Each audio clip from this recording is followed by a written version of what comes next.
ಎಲ್ಲರಿಗೂ ನಮಸ್ಕಾರಗಳು. ಓಂ ಶ್ರೀ ಚಾಮುಂಡೇಶ್ವರಿ ಜ್ಯೋತಿಷಾಲಯಕ್ಕೆ ಸ್ವಾಗತ ಸುಸ್ವಾಗತ. ನಾನು ನಿಮ್ಮ ಸುರೇಶ್ ಬೆಳವಿನಾಳ್. ಇಂದಿನ ಜ್ಯೋತಿಷ್ಯ ವಿಷಯದಲ್ಲಿ ಮೀನ ರಾಶಿಯ ಮಾಸ ಭವಿಷ್ಯ ಅಕ್ಟೋಬರ್ ತಿಂಗಳ 2024. ಈ ತಿಂಗಳು 4 ಗ್ರಹಗಳ ಬದಲಾವಣೆ ಆಗಲಿದೆ. ಈ ಗ್ರಹಗಳ ಬದಲಾವಣೆಯ ಫಲ ಯಾವ ರೀತಿ ಇರುತ್ತದೆ ಎಂದು ನಾವು ನೋಡೋಣ. ನಿಮ್ಮ ರಾಶಿಯ ಮಾಸ ಭವಿಷ್ಯ ಈ ತಿಂಗಳು ನಿಮ್ಮ ರಾಶಿಯಿಂದ ಬುಧನು 4ನೇ ಮನೆ ಅಧಿಪತಿಯಾಗಿ 7ನೇ ಮನೆ ಅಧಿಪತಿಯಾಗಿ ಬುಧನು 10/10/2024 ಇಸ್ವಿ ತಾರೀಕಿನಿಂದ ಕನ್ಯಾ ರಾಶಿಯಿಂದ ತುಲಾ ರಾಶಿಗೆ ಪ್ರವೇಶ ಮಾಡುತ್ತಾನೆ. ನಿಮ್ಮ ರಾಶಿಯಿಂದ ಬುಧನು ಸಂಚಾರ 8ನೇ ಮನೆಯಲ್ಲಿ ಬುಧನು ಶುಭ ಫಲವನ್ನೇ ಕೊಡುತ್ತಾನೆ. ನಿಮ್ಮ ತಾಯಿಯಿಂದ ಪ್ರೀತಿ ಬಾಂಧವ್ಯ ನಿಮಗೆ ಇರುತ್ತದೆ. ನಿಮ್ಮ ತಾಯಿಯ ಸಹಾಯದಿಂದ ನೀವು ಭೂಮಿ ವಾಹನ ತೆಗೆದುಕೊಳ್ಳುವ ಯೋಗ ಭಾಗ್ಯ ಇರುತ್ತದೆ. ಮನೆಯಲ್ಲಿ ಸುಖ ಸಂತೋಷ ಪ್ರೀತಿಯಿಂದ ಎಲ್ಲರ ಜೊತೆಯಲ್ಲಿ ಇರುವಂತಹ ಯೋಗ ಇರುತ್ತದೆ. ನಿಮ್ಮ ಪಾರ್ಟ್ನರ್ ಅಂದರೆ ನಿಮ್ಮ ಬಾಳ ಸಂಗಾತಿಯಿಂದ ಪ್ರೀತಿ ಪ್ರೇಮದಲ್ಲಿ ತುಂಬ ಸಂತೋಷವಾಗಿ ಇರುತ್ತೀರಿ. ನಿಮ್ಮ ಸ್ನೇಹಿತರ ಜೊತೆಯಲ್ಲಿ ಯಾವುದೇ ವ್ಯಾಪಾರ ಉದ್ಯೋಗದಲ್ಲಿ ಉತ್ತಮ ಲಾಭ ಇರುತ್ತದೆ. ಬುಧನು 8ನೇ ಮನೆಯಲ್ಲಿ ಸಂಚಾರ. ನೀವು ರಹಸ್ಯವಾದ ವಿದ್ಯೆ ಕಲಿತಿದ್ದರೆ ಅದನ್ನು ಬೇರೆಯವರಿಗೆ ಹೇಳುವುದರಿಂದ ಉತ್ತಮವಾಗಿರುತ್ತದೆ. ಆಕಸ್ಮಿಕವಾಗಿ ಧನಲಾಭ ಬರುವುದು ಬುಧನಿಂದ ಬರುವ ಸಾಧ್ಯತೆ ಇರುತ್ತದೆ. ಇನ್ಶೂರೆನ್ಸ್ ಕಂಪನಿಯಿಂದ ನಿಮಗೆ ಹಣ ಬರುವುದಿದ್ದರೆ ಆಕಸ್ಮಿಕವಾಗಿ ಬರುವ ಸಾಧ್ಯತೆ ಇರುತ್ತದೆ. ನೀವು ಭೂಮಿಯನ್ನು ಕೊರೆದು ಬೋರ್ವೆಲ್ ಹಾಕುವಂತಹ ಕೆಲಸದಲ್ಲಿ ಇದ್ದರೆ ಉತ್ತಮ, ಇದರಿಂದ ನಿಮಗೆ ಧನಲಾಭ. ನೀವು ಹಾಸ್ಯಮಯವಾಗಿ ನಾಟಕ ಸಿನಿಮಾ ರಂಗದಲ್ಲಿ ಕಲಾವಿದರಾಗಿ ಇದ್ದರೆ ಬುಧನಿಂದ ನಿಮಗೆ ತುಂಬ ಶುಭ ಫಲ ಬರುತ್ತದೆ. ನೀವು ಯಾವುದೇ ಮುಖ್ಯವಾದ ಕಾಗದ ಪತ್ರ ದಾಖಲಾತಿ ಪತ್ರಗಳನ್ನು ಮಾಡಿಸಿಕೊಡುವಂತಹ ಕೆಲಸದಲ್ಲಿ ಇದ್ದರೆ ಉತ್ತಮವಾಗಿರುತ್ತದೆ. ಬ್ಯಾಂಕಿನಲ್ಲಿ ಇನ್ಶೂರೆನ್ಸಿಗೆ ಸಂಬಂಧಪಟ್ಟ ಖಾತೆಯಲ್ಲಿ ಕೆಲಸ ಮಾಡುತ್ತಿದ್ದರೆ ಇದರಿಂದ ನಿಮಗೆ ಉತ್ತಮವಾಗಿರುತ್ತದೆ. ಅಕೌಂಟೆಂಟ್ನಲ್ಲಿ ಇರುವವರಿಗೆ ಮನೆ ಭೂಮಿಯ ವಾಹನಗಳಿಗೆ ಲೋನ್ ಕೊಡಿಸುವಂತಹ ಕೆಲಸದಲ್ಲಿ ನೀವು ಇದ್ದರೆ ಇದಕ್ಕೆ ಸಂಬಂಧಪಟ್ಟ ಖಾತೆಯಲ್ಲಿ ಇದ್ದರೆ ಇದರಿಂದ ನಿಮಗೆ ಉತ್ತಮ ಧನಲಾಭ ಬರುತ್ತದೆ. ನೀವು ಶಾಲಾ ಕಾಲೇಜಿಗೆ ಬೇಕಾದ ಪೆನ್ನು ಪುಸ್ತಕ ವಸ್ತುಗಳ ಮಾರಾಟ ಮಾಡುವಂತಹ ಅಂಗಡಿಯವರು ಆಗಿದ್ದರೆ ಬುಧನಿಂದ ಉತ್ತಮ ಲಾಭವಿರುತ್ತದೆ. ಕತೆ ಕಾದಂಬರಿ ಸಾಹಿತ್ಯ ಪತ್ತೆದಾರಿ ಕಥೆಗಳನ್ನು ಬರೆಯುವವರಿಗೆ ತುಂಬ ಉತ್ತಮವಾಗಿರುತ್ತದೆ. ನೀವು ಷೇರು ಮಾರ್ಕೆಟಿನಲ್ಲಿ ಹಣ ಹೂಡಿಕೆದಾರರು ಆಗಿದ್ದರೆ ನಿಮಗೆ ಆಕಸ್ಮಿಕ ಧನಲಾಭ ಬರುವ ಸಾಧ್ಯತೆ ಇರುತ್ತದೆ. ಬುಧನಿಂದ ನೀವು ತುಂಬ ಶುಭ ಫಲ ಪಡೆಯುವುದಕ್ಕಾಗಿ ನೀವು ವಿಷ್ಣು ದೇವರ ಆರಾಧನೆ ಮಾಡುವುದು, ವಿಷ್ಣು ಅಷ್ಟೋತ್ತರ ಮಂತ್ರ ಹೇಳುವುದು ಬುಧನಿಂದ ನಿಮಗೆ ತುಂಬ ಶುಭ ಫಲ ಬರುತ್ತದೆ. ನಿಮ್ಮ ತಾಯಿಯನ್ನು ತುಂಬ ಪ್ರೀತಿಯಿಂದ ನೋಡಿಕೊಳ್ಳುವುದು, ಅವರಿಗೆ ಬೇಕಾದ ವಸ್ತುಗಳನ್ನು ಕೊಡಿಸುವುದರಿಂದ ಮನೆಯಲ್ಲಿ ಎಲ್ಲರ ಜೊತೆಯಲ್ಲಿ ಸಂತೋಷದಿಂದ ಇರುವುದರಿಂದ ನಿಮ್ಮ ಮಾತಿನಿಂದ ಯಾರಿಗೂ ನೋವು ಆಗದಂತೆ ಪ್ರೀತಿಯಿಂದ ಮಾತನಾಡುವುದು, ನಿಮ್ಮ ಪತ್ನಿಗೆ ಅವರಿಗೆ ಬೇಕಾದ ವಸ್ತುಗಳನ್ನು ಕೊಡಿಸುವುದರಿಂದ ಅವರ ಮನಸ್ಸು ಸಂತೋಷದಿಂದ ಇರಿಸಿಕೊಳ್ಳುವುದು, ಇದರಿಂದ ನಿಮಗೆ ತುಂಬ ಶುಭ ಫಲ ಬರುತ್ತದೆ. ಬುಧನು 4ನೇ ಮನೆ 7ನೇ ಮನೆ ಅಧಿಪತಿಯಾಗಿ 8ನೇ ಮನೆಯಲ್ಲಿ ಇದ್ದು ನಿಮಗೆ ತುಂಬ ಶುಭ ಫಲ ಕೊಡುತ್ತಾನೆ. ಈ ಪರಿಹಾರಗಳನ್ನು ಮಾಡುವುದು ನಿಮ್ಮ ಮೂಲ ಜಾತಕದಲ್ಲಿ ಅಶುಭನಾಗಿದ್ದರೂ ಬುಧನು ಎಲ್ಲ ದೋಷ ನಿವಾರಣೆಯಾಗುತ್ತದೆ. ಶುಭನಾಗಿದ್ದರೂ ಹೆಚ್ಚಿಗೆ ಶುಭ ಫಲ ಕೊಡುತ್ತಾನೆ. ನಿಮ್ಮ ರಾಶಿಯಿಂದ ಕುಜನು ಧನಸ್ಥಾನದ ಅಧಿಪತಿಯಾಗಿ 9ನೇ ಮನೆ ಅಧಿಪತಿಯಾಗಿ ಕುಜನು ಮಿಥುನ ರಾಶಿಯಿಂದ 20/10/2024 ಇಸ್ವಿ ಕಟಕ ರಾಶಿಗೆ ಪ್ರವೇಶ ಮಾಡುತ್ತಾನೆ. ಕಟಕ ರಾಶಿ ನಿಮ್ಮ ರಾಶಿಯಿಂದ 5ಮ ಸ್ಥಾನದಲ್ಲಿ ಕುಜನ ಸಂಚಾರ. ಕುಜನು ಕಟಕ ರಾಶಿಯಲ್ಲಿ ನೀಚನಾಗಿ ಇರುತ್ತಾನೆ. ಅವನಿಗೆ ಅಲ್ಲಿ ಬಲ ಇರುವುದಿಲ್ಲ. ನಿಮ್ಮ ಮಕ್ಕಳ ಆರೋಗ್ಯದಲ್ಲಿ ಸಮಸ್ಯೆಗಳು ಬರುವ ಸಾಧ್ಯತೆ ಇರುತ್ತದೆ. ಹೊಟ್ಟೆಗೆ ಸಂಬಂಧಿಸಿದ ಕಣ್ಣಿಗೆ ರಕ್ತಕ್ಕೆ ಸಂಬಂಧಿಸಿದ ತೊಂದರೆ ಬರುವ ಸಾಧ್ಯತೆ ಇರುತ್ತದೆ. ಇದರಿಂದ ತುಂಬ ಎಚ್ಚರಿಕೆಯಿಂದ ಇರಬೇಕು. ವೈದ್ಯರ ಚಿಕಿತ್ಸೆ ಪಡೆಯಬೇಕು. ನಿಮ್ಮ ಕುಟುಂಬದವರ ಜೊತೆಯಲ್ಲಿ ನಿಮ್ಮ ಮಾತಿನಿಂದ ಸಣ್ಣ ಪುಟ್ಟ ಕೋಪ ಬರುವ ಸಾಧ್ಯತೆ ಇರುತ್ತದೆ. ನೀವು ಯಾವುದೂ ವಿಷಯಕ್ಕೆ ಕೋಪ ಮಾಡಿಕೊಳ್ಳದೆ ತಾಳ್ಮೆಯಿಂದ ಇರಲು ಪ್ರಯತ್ನ ಮಾಡಬೇಕು. ನಿಮ್ಮ ತಂದೆಯ ಆರೋಗ್ಯದಲ್ಲಿ ಸಮಸ್ಯೆ ಕಾಣಿಸಿಕೊಳ್ಳಬಹುದು, ಎಚ್ಚರಿಕೆ ಇರಲಿ. ನೋಡಿ, ಕುಜನು ನೀಚ ರಾಶಿ ಆಗಿರುವುದರಿಂದ ಮಿಲಿಟರಿಯಲ್ಲಿ ಕೆಲಸ ಮಾಡುವವರು, ಸೇನೆಯಲ್ಲಿ ಕಮಾಂಡರ್ ಆಗಿ, ಪೊಲೀಸ್ ವೃತ್ತಿಯಲ್ಲಿ ಇರುವವರು, ಸೆಕ್ಯೂರಿಟಿ ಗಾರ್ಡ್ಸ್ ಕೆಲಸದಲ್ಲಿ ಇರುವವರು ತುಂಬ ಎಚ್ಚರಿಕೆಯಿಂದ ಇರಬೇಕು.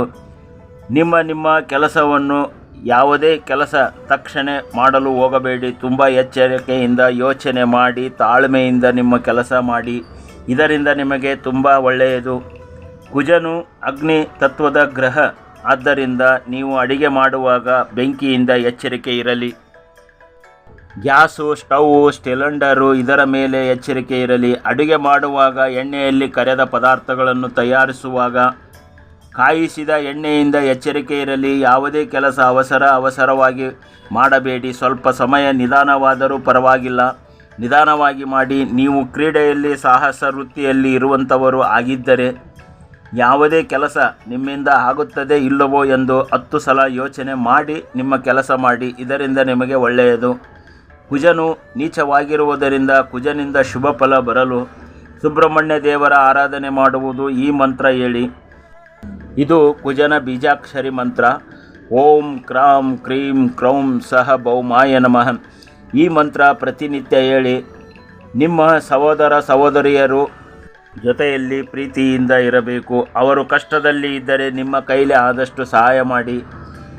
ನೋಡಿ, ಯಾವುದೇ ಯೂನಿಫಾರ್ಮಿನಲ್ಲಿ ಬಟ್ಟೆ ಧರಿಸಿಕೊಂಡು ಕೆಲಸದಲ್ಲಿ ಇದ್ದವರಿಗೆ ಅವರು ಕಷ್ಟದಲ್ಲಿ ಇದ್ದರೆ ನಿಮ್ಮ ಕೈಲಿ ಆದಷ್ಟು ಸಹಾಯ ಮಾಡಿ. ಸಿಹಿ ತಿನಿಸುಗಳನ್ನು ಕೊಡಿಸಿ ಅವರ ಮನಸ್ಸನ್ನು ಸಂತೋಷಪಡಿಸಿ. ಇದರಿಂದ ಕುಜನು ನಿಮಗೆ ತುಂಬ ಶುಭ ಫಲ ಕೊಡುತ್ತಾನೆ.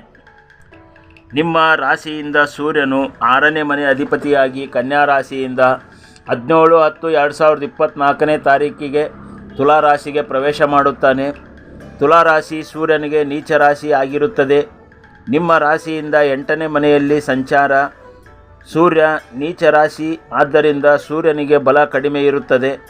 ನಿಮ್ಮ ಕೆಲಸ ಕಾರ್ಯದಲ್ಲಿ ಸಮಸ್ಯೆ, ಆರೋಗ್ಯದಲ್ಲಿ ಕಣ್ಣಿಗೆ ಸಂಬಂಧಿಸಿದ ಸಮಸ್ಯೆ, ಹೊಟ್ಟೆಗೆ ಸಂಬಂಧಿಸಿದ ಸಣ್ಣ ಪುಟ್ಟ ಸಮಸ್ಯೆ ಬರಬಹುದು.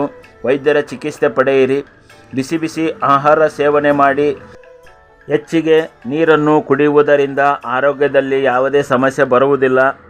ಸೂರ್ಯನು 8ನೇ ಮನೆಯಲ್ಲಿ ಸಂಚಾರ ಮಾಡುವುದರಿಂದ ನೀವು ರಹಸ್ಯವಿದ್ಯೆ ಕಲಿತಿದ್ದರೆ ಅದನ್ನು ಬೇರೆಯವರಿಗೆ ಹೇಳುವುದರಿಂದ ಉತ್ತಮವಾಗಿರುತ್ತದೆ. ನಿಮಗೆ ಇನ್ಶೂರೆನ್ಸ್ ಕಂಪನಿಯಿಂದ ಹಣ ಬರುವುದಿದ್ದರೆ ಆಕಸ್ಮಿಕವಾಗಿ ಧನಲಾಭ ಬರುವ ಸಾಧ್ಯತೆ ಇರುತ್ತದೆ. 6ನೇ ಮನೆ ಅಧಿಪತಿ ಸೂರ್ಯನು ಆಗಿರುವುದರಿಂದ ನೀವು ಬ್ಯಾಂಕಿನಲ್ಲಿ ಸಾಲ ತೆಗೆದುಕೊಂಡಿದ್ದರೆ ಬ್ಯಾಂಕಿನವರಿಂದ ನಿಮಗೆ ಸಣ್ಣ ಪುಟ್ಟ ಕಿರಿಕಿರಿ ಸಾಧ್ಯತೆ ಇರುತ್ತದೆ. ನಿಮ್ಮ ಹಣ ಬೇಗನೆ ಕಂತುಗಳನ್ನು ಕಟ್ಟಿ ಎಂದು ಒತ್ತಾಯಿಸುತ್ತಾರೆ. ನಿಮ್ಮ ತಂದೆಯ ಆರೋಗ್ಯದಲ್ಲಿ ಸಮಸ್ಯೆ, ಸ್ನೇಹಿತರಿಂದ ಎಚ್ಚರಿಕೆ ಇರುವುದು. ನೀವು ಸರ್ಕಾರಿ ಕೆಲಸದಲ್ಲಿ ಇದ್ದರೆ ನಿಮ್ಮ ಮೇಲೆ ಅಧಿಕಾರಿಗಳಿಂದ ಕಿರಿಕಿರಿ ಬರುವ ಸಾಧ್ಯತೆ ಇರುತ್ತದೆ. ನೀವು ಸಮಯಕ್ಕೆ ಸರಿಯಾಗಿ ಕೆಲಸಕ್ಕೆ ಹೋಗುವುದರಿಂದ ಯಾವುದೇ ಸಮಸ್ಯೆ ಬರುವುದಿಲ್ಲ. ರಾಜಕೀಯ ಕ್ಷೇತ್ರದಲ್ಲಿ ಇರುವವರಿಗೆ ಅವರ ನಾಯಕರಿಂದ ಸಣ್ಣ ಪುಟ್ಟ ಸಮಸ್ಯೆ ಬರಬಹುದು, ಎಚ್ಚರಿಕೆ ಇರಲಿ. ನೀವು ರಹಸ್ಯವಿದ್ಯೆ, ಆತ್ಮಜ್ಞಾನ ತಿಳಿಯುವಂಥ ಯೋಗ ಭಾಗ್ಯ ಸೂರ್ಯನಿಂದ ಇರುತ್ತದೆ. ಸೂರ್ಯ ಅಂದರೆ ಆತ್ಮಕಾರಕ. ನೀವು ವೇದ ಗ್ರಂಥಗಳನ್ನು ಓದುವುದು, ಅದರಲ್ಲಿ ಇರುವ ರಹಸ್ಯವಿದ್ಯೆ ತಿಳಿದುಕೊಳ್ಳುವುದು, ನೀವು ಆತ್ಮ ಸಾಕ್ಷಾತ್ಕಾರ ಪಡೆದುಕೊಳ್ಳುವಂತಹ ವಿದ್ಯೆ. ವೇದ ಗ್ರಂಥಗಳನ್ನು ಓದಿ ಅದರಲ್ಲಿ ಇರುವ ರಹಸ್ಯವಿದ್ಯೆ ನಿಮ್ಮ ಆತ್ಮಬಲದಿಂದ ತಿಳಿಯಬಹುದು. ಸೂರ್ಯನಿಂದ ಶುಭಫಲ ಬರಲು ನಿಮ್ಮ ತಂದೆಯನ್ನು ತುಂಬ ಪ್ರೀತಿಯಿಂದ ನೋಡಿಕೊಳ್ಳುವುದು, ಅವರಿಗೆ ಬೇಕಾದ ವಸ್ತುಗಳನ್ನು ಕೊಡಿಸುವುದು, ನಿಮ್ಮ ಕೆಲಸ ನೀವೇ ಮಾಡಿಕೊಳ್ಳುವುದು. 6ನೇ ಮನೆ ಅಧಿಪತಿಯಾಗಿ 8ನೇ ಮನೆಯಲ್ಲಿ ಸಂಚಾರ. ನೀಚ ಸ್ಥಾನದಲ್ಲಿ ಇರುವುದರಿಂದ ನೀವು ಯಾರು ಅನಾರೋಗ್ಯದಿಂದ ಇರುತ್ತಾರೆ ಅವರಿಗೆ ನಿಮ್ಮ ಕೈಲಿ ಆದಷ್ಟು ಸಹಾಯ ಮಾಡಿ. ಅವರಿಗೆ ಮನಸ್ಸಿಗೆ ಸಂತೋಷ ಆಗುವ ರೀತಿ ಬೇಗ ಗುಣವಾಗುತ್ತದೆ ಎಂದು ಧೈರ್ಯ ತುಂಬಿ. ಇದರಿಂದ ಅವರ ಆರೋಗ್ಯದಲ್ಲಿ ಧೈರ್ಯ ಬರುತ್ತದೆ, ಸಮಸ್ಯೆ ನಿವಾರಣೆಯಾಗುತ್ತದೆ. ರೋಗಿಗಳಿಗೆ ಸೇವೆ ಮಾಡುವುದರಿಂದ ಈ ಪರಿಹಾರಗಳನ್ನು ಮಾಡುವುದು. ಪ್ರತಿನಿತ್ಯ ಬೆಳಿಗ್ಗೆ ಬೇಗನೆ ಎದ್ದು ಸೂರ್ಯ ನಮಸ್ಕಾರ ಮಾಡುವುದು. 1 ಚೆಂಬು ನೀರನ್ನು ಕೈಯಲ್ಲಿ ಹಿಡಿದುಕೊಂಡು ಪೂರ್ವಕ್ಕೆ ಮುಖ ಮಾಡಿ ಗಾಯತ್ರಿ ಮಂತ್ರವನ್ನು ಹೇಳುವುದು, ಅಥವಾ ಈ 3 ಮಂತ್ರ ಹೇಳಿ. ಓಂ ಸೂರ್ಯಾಯ ನಮಃ, ಓಂ ಖಗಾಯ ನಮಃ, ಓಂ ಪುಷ್ಯಾಯ ನಮಃ. ಈ ಮಂತ್ರ ಹೇಳಿ ನೀರನ್ನು ಹಸಿರು ಗಿಡದ ಬುಡಕ್ಕೆ ಹಾಕಿ, ಆಗ ಸೂರ್ಯನು ಶಾಂತನಾಗುತ್ತಾನೆ. ಪ್ರತಿನಿತ್ಯ ಇದನ್ನು ಮಾಡುವುದರಿಂದ ಸೂರ್ಯನು ಶಾಂತನಾಗುತ್ತಾನೆ. ನಿಮ್ಮ ಮೂಲ ಜಾತಕದಲ್ಲಿ ಸೂರ್ಯನು ಅಶುಭನಾಗಿದ್ದರೂ, ದುಸ್ಥಾನದಲ್ಲಿದ್ದರೂ, ಶತ್ರು ಮನೆಯಲ್ಲಿದ್ದರೂ ಎಲ್ಲ ದೋಷ ನಿವಾರಣೆಯಾಗಿ, ಗೋಚಾರದಲ್ಲಿ ಬಲ ಕಡಿಮೆ ಇದ್ದರೂ, ನೀಚನಾಗಿದ್ದರೂ ಈ ಪರಿಹಾರಗಳನ್ನು ಮಾಡುವುದರಿಂದ ಸೂರ್ಯ ಭಗವಾನರು ನಿಮಗೆ ತುಂಬ ಶುಭ ಫಲವನ್ನು ಕೊಡುತ್ತಾರೆ. ನಿಮ್ಮ ರಾಶಿಯಿಂದ ಶುಕ್ರನು 3ನೇ ಮನೆ ಅಧಿಪತಿಯಾಗಿ 8ನೇ ಮನೆ ಅಧಿಪತಿಯಾಗಿ ತುಲಾ ರಾಶಿಯಿಂದ 12/10/2024 ತಾರೀಕಿಗೆ ವೃಶ್ಚಿಕ ರಾಶಿಗೆ ಪ್ರವೇಶ ಮಾಡುತ್ತಾನೆ. ನಿಮ್ಮ ರಾಶಿಯಿಂದ ವೃಶ್ಚಿಕ ರಾಶಿ 9ನೇ ಮನೆಯಲ್ಲಿ ಸಂಚಾರ. ನಿಮ್ಮ ಭಾಗ್ಯದಲ್ಲಿ ಅಭಿವೃದ್ಧಿ ಕೊಡುತ್ತಾನೆ ಶುಕ್ರನು. ನಿಮ್ಮ ಸಹೋದರ ಸಹೋದರಿಯರಿಂದ ನಿಮಗೆ ಭಾಗ್ಯದಲ್ಲಿ ಅಭಿವೃದ್ಧಿ. ನೀವು ಷೇರು ಮಾರ್ಕೆಟಿನಲ್ಲಿ ಹಣ ಹೂಡಿಕೆದಾರರು ಆಗಿದ್ದರೆ ಆಕಸ್ಮಿಕ ಧನಲಾಭ ಬರುವ ಸಾಧ್ಯತೆ ಇರುತ್ತದೆ. ನೀವು ಭೂಮಿಯನ್ನು ಕೊರೆದು ಬೋರ್ವೆಲ್ ಹಾಕುವಂತಹ ಕೆಲಸದಲ್ಲಿ ಇದ್ದರೆ ಭಾಗ್ಯದಲ್ಲಿ ಅಭಿವೃದ್ಧಿ. ನಿಮ್ಮ ತಂದೆಯಿಂದ ನಿಮಗೆ ಸಹಾಯ. 9ನೇ ಮನೆಯಲ್ಲಿ ಶುಕ್ರನ ಸಂಚಾರ. ತಂದೆಯಿಂದ ಭಾಗ್ಯದಲ್ಲಿ ಅಭಿವೃದ್ಧಿ. ನೀವು ಪೂಜಾ ಸಾಮಗ್ರಿಗಳನ್ನು ಮಾರಾಟ ಮಾಡುವ ಅಂಗಡಿಯವರು ಆಗಿದ್ದರೆ ಇದರಿಂದ ತುಂಬ ಉತ್ತಮ ಧನಲಾಭವಿರುತ್ತದೆ. ನೀವು ಮಹಿಳೆಯರ ಶೃಂಗಾರ ವಸ್ತುಗಳ ಮಾರಾಟದ ಅಂಗಡಿ, ಫ್ಯಾನ್ಸಿ ಸ್ಟೋರ್ಸ್ ಅಂಗಡಿಯವರು ಆಗಿದ್ದರೆ ನಿಮಗೆ ವ್ಯಾಪಾರದಲ್ಲಿ ಉತ್ತಮವಾಗಿರುತ್ತದೆ. ಮದುವೆ ಮನೆಯನ್ನು ಅಲಂಕಾರವಾಗಿ ಕಾಣಿಸುವಂತೆ ಕೆಲಸ ಮಾಡುವಂತಹ ಕಲಾವಿದರಿಗೆ ಉತ್ತಮ ಧನಲಾಭ ಶುಕ್ರನಿಂದ ಬರುತ್ತದೆ. ನೀವು ಸಿನಿಮಾ ರಂಗದಲ್ಲಿ ಕಲಾವಿದರಾಗಿ, ನಾಟಕ ರಂಗಭೂಮಿಯಲ್ಲಿ ಕಲಾವಿದರಾಗಿ ಆಗಿದ್ದರೆ ನಿಮಗೆ ಭಾಗ್ಯದಲ್ಲಿ ಅಭಿವೃದ್ಧಿ ಬರುತ್ತದೆ. ನೀವು ದುಬಾರಿ ವಸ್ತುಗಳ ವ್ಯಾಪಾರ ಮಾಡುವಂತಹ ಅಂಗಡಿಯವರು ಆಗಿದ್ದರೆ ಇದರಿಂದ ನಿಮಗೆ ಉತ್ತಮ ಧನಲಾಭ ಇರುತ್ತದೆ. ನೀವು ಸಿದ್ಧ ಉಡುಪುಗಳನ್ನು ತಯಾರಿಸುವಂತಹ ಗಾರ್ಮೆಂಟ್ಸ್ ಉದ್ಯಮೆದಾರರು ಆಗಿದ್ದರೆ ಉಡುಪುಗಳನ್ನು ತಯಾರಿಸಿ ಹೊರದೇಶಕ್ಕೆ ರಫ್ತು ಮಾಡುವಂತಹ ಉದ್ಯಮೆದಾರರಿಗೆ ಭಾಗ್ಯದಲ್ಲಿ ತುಂಬ ಅಭಿವೃದ್ಧಿ ಇರುತ್ತದೆ. ದೊಡ್ಡ ದೊಡ್ಡ ಎಕ್ಸ್ಪೋರ್ಟ್ ವ್ಯಾಪಾರ ಮಾಡುವಂತಹ ಕಂಪನಿಗಳಿಗೆ ಶುಕ್ರನಿಂದ ಉತ್ತಮ ಧನಲಾಭ ಬರುತ್ತದೆ. ಭಾಗ್ಯದಲ್ಲಿ ಅಭಿವೃದ್ಧಿ ಬರುತ್ತದೆ. ನಿಮ್ಮ ಸಹೋದರರು ಅಥವಾ ಸ್ನೇಹಿತರು ಯಾವುದೇ ವಸ್ತುಗಳನ್ನು ಮನೆಯಲ್ಲಿ ತಯಾರಿಸಿ ಬೇರೆ ಕಂಪನಿಗಳಿಗೆ ಹಾಕುವಂತಹ ವ್ಯಾಪಾರ ವ್ಯವಹಾರ ಮಾಡುವವರಿಗೆ ಭಾಗ್ಯದಲ್ಲಿ ಅಭಿವೃದ್ಧಿ. ನೀವು ಪುರುಷರಾಗಿದ್ದರೆ ನಿಮ್ಮ ಹೆಂಡತಿಯ ಮನೆಯವರಿಂದ ಭಾಗ್ಯದಲ್ಲಿ ಅಭಿವೃದ್ಧಿ, ಆಕಸ್ಮಿಕ ಧನಲಾಭ. ನೀವು ಸ್ತ್ರೀಯರು ಆಗಿದ್ದರೆ ನಿಮ್ಮ ಗಂಡನ ಮನೆಯವರಿಂದ ನಿಮಗೆ ಭಾಗ್ಯದಲ್ಲಿ ಅಭಿವೃದ್ಧಿ ಮತ್ತು ನಿಮಗೆ ಆಕಸ್ಮಿಕ ಧನಲಾಭ ಬರುವ ಸಾಧ್ಯತೆ ಇರುತ್ತದೆ.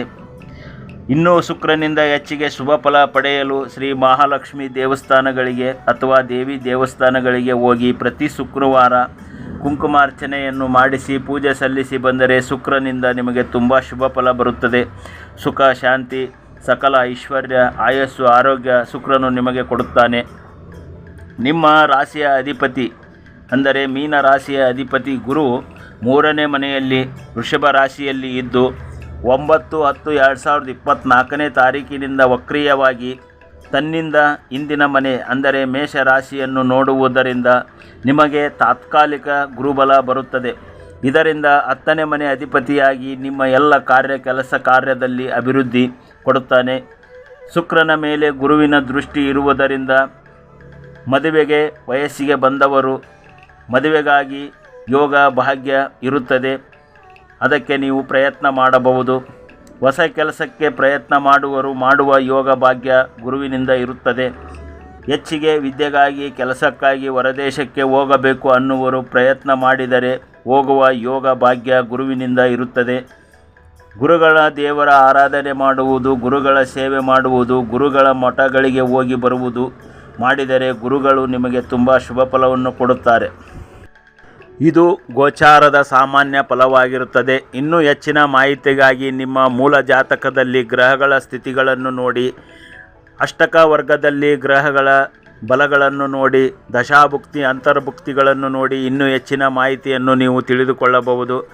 ನಿಮ್ಮ ಹತ್ತಿರ ಇರುವ ನುರಿತ ಜ್ಯೋತಿಷಿಗಳಿಗೆ ಒಮ್ಮೆ ನಿಮ್ಮ ಮೂಲ ಜಾತಕ ಒಮ್ಮೆ ತೋರಿಸಿ, ಇದರಿಂದ ನೀವು ಹೆಚ್ಚಿನ ಮಾಹಿತಿಯನ್ನು ತಿಳಿದುಕೊಳ್ಳಬಹುದು. ಇದರಿಂದ ನಿಮಗೆ ತುಂಬ ಉತ್ತಮವಾಗಿರುತ್ತದೆ.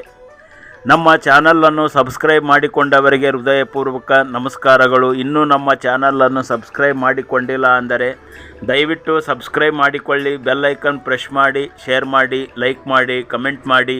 ನಿಮ್ಮ ಪ್ರೋತ್ಸಾಹ ಸದಾ ಇರಲಿ. ಎಲ್ಲರಿಗೂ ನಮಸ್ಕಾರಗಳು. ನಮ್ಮ ಆರಾಧ್ಯ ದೇವಿ ಶ್ರೀ ಚಾಮುಂಡೇಶ್ವರಿ ತಾಯಿಯ ಆಶೀರ್ವಾದ ಎಲ್ಲರಿಗೂ ಇರಲಿ ಎಂದು ನಾವು ಬೇಡಿಕೊಳ್ಳುತ್ತೇವೆ ಮತ್ತು ಪ್ರಾರ್ಥಿಸುತ್ತೇವೆ. ಓಂ ಶ್ರೀ ಗುರುವೇ ನಮಃ. ಓಂ ನಮೋ ಭಗವತಿ ಸಚ್ಚಿದಾನಂದ ಸ್ವರೂಪಿಣಿ. ಸರ್ವೇ ಜನ ಸುಖಿನೋ ಭವಂತು. ಓಂ ಹರಿ ಓಂ.